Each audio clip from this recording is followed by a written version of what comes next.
தம்முடைய தம்பி விஜய் அவர்கள் ஊழல் கட்சிங்கிறார். அண்ணன் செங்கோட்டையனுக்கு போயிருக்காரு. அவரை பத்தி விஜய் தம்பி தெரிஞ்சுக்கணும். ஏன்னா அம்மா ஆட்சியில மந்திரியா இருந்தார் செங்கோட்டை. சொத்து குவிப்புல அவர் சிறைக்கு சென்று ஜெயிலில் சேலத்தில் பல ஜெயில கொண்டு வச்சாங்க. அம்மா மறுபடியும் முதலமைச்சர் அம்மாவின் கருணையால் திரு செங்கோட்டையன் அவர்கள் விடுதலை செய்யப்பட்டார். அந்த உத்தரவை வைத்துக் கொண்டு திரு தம்பி விஜய் அவர்கள் ஊழல் கட்சி என்று சொல்கிறார். விஜய் சொல்றாருன்னா நம்மளை பற்றி சொல்றாருன்னா அவர் மகாத்மா காந்தியா உத்தவரா புத்தரா?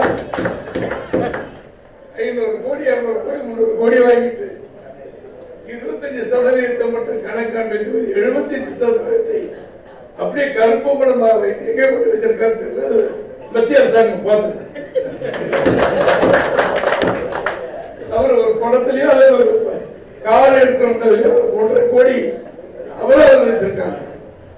அந்த நல்லவர் அன்பு தம்பி விஜய் அவர்கள் நம்மை பார்த்து ஊழல்னா அதுக்கு முந்தி சிபிஐ விசாரணைக்கு போறதுனால விஜய் எங்களுடைய கொள்கை எதிரி பிஜேபியினர் பாரதிய ஜனதா கட்சி போயிட்டு வந்ததுக்கு பின்னால அன்னைக்கு பேசுறாரு.